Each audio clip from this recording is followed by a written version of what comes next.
in those elections that took place where Reform made breakthroughs, remarkable breakthroughs in Wales and in Scotland, something else happened.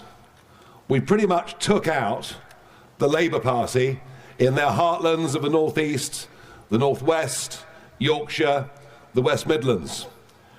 And I knew on the morning of May the 8th, one thing was for certain, which was that Keir Starmer would not remain our Prime Minister, and he's gone. And we did it.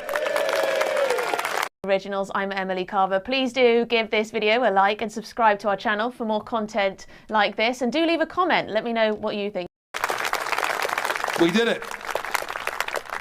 And now we have a new Prime Minister.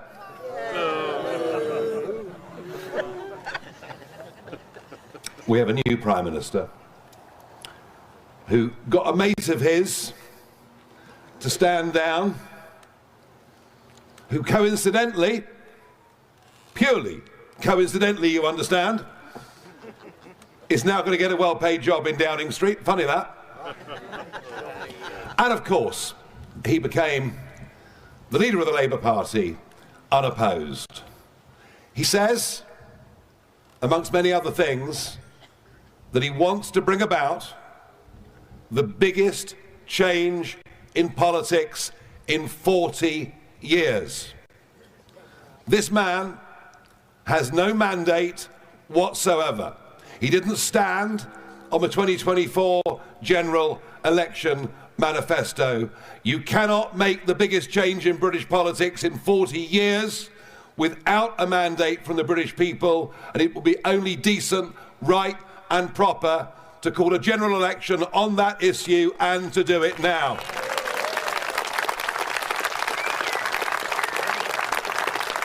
Otherwise, kind of, what's the point of general elections? I mean, we used to laugh at the Italians, didn't we? And now we've had 7 prime ministers in Downing Street in the space of 10 years. But first I want to focus on East Anglia and what happened in Essex and Suffolk and here in Norfolk on that day. This part of England has been rock solid Conservative since before anybody alive can remember. And yet the results that we got through on that evening and the following day were stunning. Massive victories for reform in all of these areas. But you wouldn't know it if you watched our mainstream media and read particularly our Conservative-leaning newspapers, who've been telling us since well before Christmas that there is a Kemi bounce. Oh yes. Michael Gove particularly will keep telling you about the Kemi bounce. Everything's changed because she's done well at Prime Minister's questions. Mind you, look who she was up against. The Kemi bounce. The Conservatives are on the way back. And they every week come up with a policy that is completely the opposite to what they did in 14 years in government. Whether it was mass migration on a scale you can't even believe, whether it was allowing the boats to start crossing the English Channel, which still they do, putting into place insane net zero policies and writing them into law, the march of woke through all of our institutions. All of this happened under the Conservatives. But it's okay, because if Kemi says the opposite, they're going to have a massive bounce and win the next election. That is what you would believe if you looked at Conservative commentators over the course of the last few months. Well, there's been one big electoral test since May the 7th, and it happened here in Norfolk last Thursday. Andy Burnham dealt huge blow as new bombshell poll reveals who people truly want as PM. And if you think that sounds dramatic, wait until you hear the numbers, because this poll does not read like good news for a man who has just become Prime Minister of the United Kingdom. Welcome back to Britain Underneath, the channel that does not do spin, does not do flattery, and certainly does not do wishful thinking. We deal in the numbers, the reshuffles, and the political knives that get sharpened the moment nobody is watching. And today, we are watching. So if you are new here, do us a favour before we get going. Hit that subscribe button, because Britain Underneath is where you come to actually understand what is happening in this country, not just what the headlines want you to feel. Right, let's dive in. Andy Burnham walked into number 10 on the 20th of July. He did not have to fight for it either. He was crowned Labour leader unopposed, which on paper should mean unity, confidence, a clear runway. But politics is rarely that generous. And within just 2 days of taking the top job, YouGov was already in the field asking the British public exactly what they thought of their new Prime Minister. The results landed on the 21st and 22nd of July, and let's just say they are not the coronation Burnham might have hoped for. Here in true blue, Tory Norfolk, the Conservatives succeeded in getting 15% of the vote. There's the Kemi bounce for you, folks.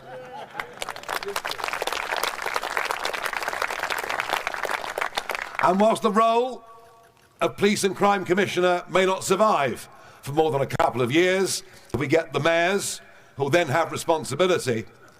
I have to say, I thought Colin Sutton, not just winning last Thursday, but getting nearly double the number of votes of the second place, wasn't just of itself an astonishing victory, but given that he's Britain's best known living detective, I cannot think of a better man to do this job for the course of the next 2 years and to begin to change the national debate around policing culture. Congratulations, Colin Sutton.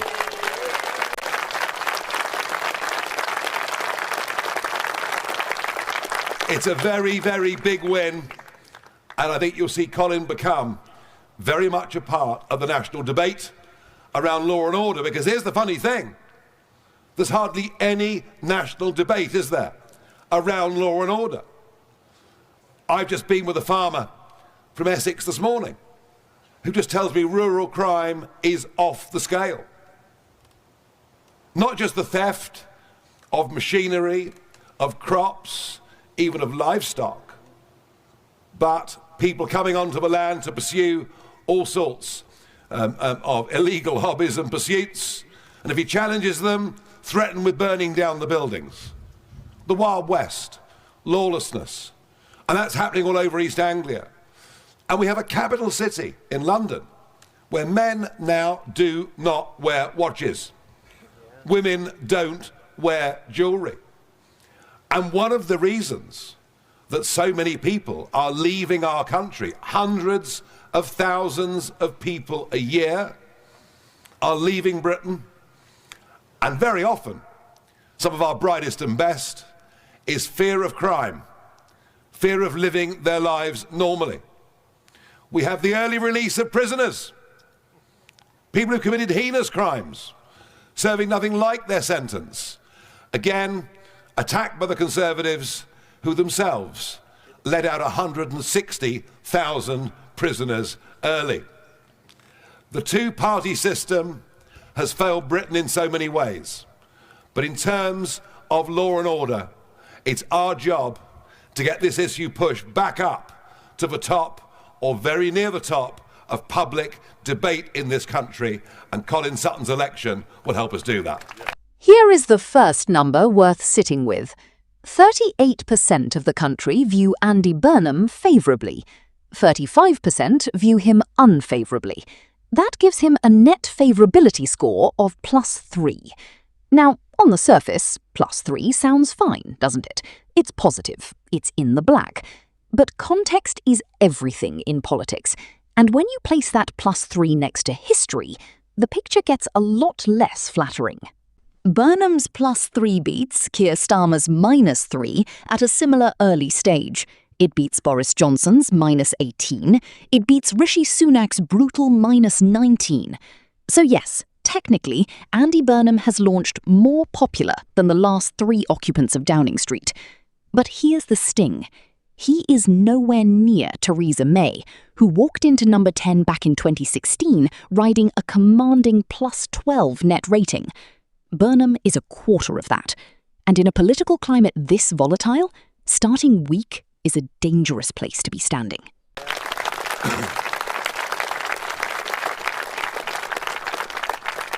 One of the last acts of David Lammy in government. You're gutted he's gone, aren't you? I can tell. One of David Lammy's last acts in government was to attempt to use the law to stop us finding out who the perpetrators of crime are. We know some basic statistics. We know that an Afghan male is 22 times more likely to be convicted of rape or a sexual offence than a British-born male. But there's so much more that we don't know. Now, all of this gets willfully misinterpreted as Reform want to paint anybody from a different religion or skin colour or background as somehow being bad people. Nothing could be further from the truth. We understand and recognise our relationships with the Commonwealth, the wider world. And much as our talented people often want to go and work somewhere else, we welcome talented people who want to come and work here. Yes, work. Pay taxes. Benefit the country. And if they choose to settle, for their kids to become British and integrated. And I think we as a country have been, frankly, more tolerant, more open-minded than any of our European neighbours on this issue. But what is unacceptable is for Boris Johnson to have allowed 3.8 million people to come into Britain, and only 17% of them are on work permits. Most of the rest, if they're granted indefinite leave to remain, and Shabana Mahmood, I thought, was going to take up our proposal of extending it from 5 years to 10 years, well, given how left-wing the Labour Party is now, I very much doubt that's going to happen. So that places massive cultural strains and economic strains. But when it comes to what is crossing the English Channel, be in no doubt, there are many of those young men. Because while the new Prime Minister is treading water, somebody else is swimming rather comfortably. Kemi Badenoch. The Conservative leader has just posted her highest favourability rating YouGov has ever recorded for her, and it is the best number any Tory leader has managed in over 5 years. Her net favourability now sits at -11. Still negative, yes, but climbing, and climbing fast. A year ago, only 19% of the country viewed her favourably. Now it's 33%. That's not a small shift, that is a genuine surge. And on the flip side, the people who actively dislike her has dropped from 54% all the way down to 44%. 10 points of hostility simply gone. That is the kind of movement that gets noticed inside CCHQ, and it is exactly the kind of movement that should be keeping Labour strategists up at night. Stay with us here, because this is where it gets properly interesting. While Kemi Badenoch is enjoying her best moment in years, Nigel Farage is living through what can only be described as a full-blown collapse. After stepping down from his Clacton seat to trigger a by-election amid growing questions over his financial interests, the Reform UK leader's numbers have not just dipped, they have cratered. Just 22% of voters view him favourably, 68% view him unfavourably, and more than half of the entire country, 56%, say they view him very unfavourably. That's not dislike, that's contempt. His net score now sits at a punishing -46, which ties him for the lowest score ever recorded in YouGov's 10-year tracking history. Do you know who else sits at that exact same rock-bottom number? Keir Starmer in the days right before he resigned. Make of that what you will. Now, quick pause. And yes, I mean it, take a breath, because we've thrown a lot of numbers at you already, and there's more to come. But before we go further, if Britain Underneath is giving you the kind of clarity you are not finding anywhere else, this is exactly the moment to hit subscribe. We are not asking for much, just a click, and it genuinely helps this channel keep doing what it does, digging past the press releases and into what the country is actually thinking. All right, let's carry on. Because Andy Burnham did not just walk into Downing Street alone, he brought a reshuffled cabinet with him, and the public already has opinions on every single one of them. Let's start with the surprise pick for number 11. John Healey, stepping into the Chancellor's role, has actually had a rather encouraging start. 22% favourable, 17% unfavourable, a net score of +5. That is a genuinely healthy launch. The catch is that 62% of the public still say they simply do not know enough about him yet to form a judgment. So Healey has goodwill, but he has not yet earned recognition, and in politics, the two do not always arrive together. Then we have the big beasts of the left. Angela Rayner, back in housing, and Ed Miliband, now holding the foreign affairs brief, are both facing some serious public scepticism. Rayner sits at -28 net favourability, with 51% of the country viewing her unfavourably. Miliband is not far behind, also at 51% unfavourable, landing him at -27. Two of Labour's most recognisable figures, and both deeply underwater with the electorate. Meanwhile, over at the Home Office, Shabana Mahmood has clawed her way to a slightly less brutal -14, and new Defence Secretary Wes Streeting has also nudged upward to -27. Small improvements, sure, but improvements from a very low starting point. So here is where we land. Just 10 days into the job, Andy Burnham is not in freefall, but he is far from safe.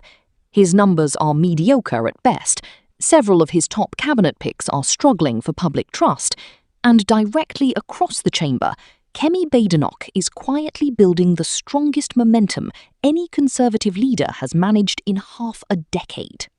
Add in Nigel Farage's historic collapse, and you have got one of the most unpredictable political landscapes Britain has seen in years. Nobody, and I mean nobody, is safe right now. Not the man in number 10, not the man who wants his job, and certainly not the man who thought he was already halfway there. That is the picture as it stands today. But in politics, today's numbers are tomorrow's history, and this story is only going to move faster from here. So make sure you are informed before everyone else is talking about it. If this kind of breakdown is what you come to Britain Underneath for, do not let this be the last video you watch from us. Hit subscribe, turn on notifications, and come back, because the moment the next poll drops, the next reshuffle lands, or the next resignation shocks the country, we will be here breaking it down for you first. Stick around, stay sharp, stay informed. See you in the next one.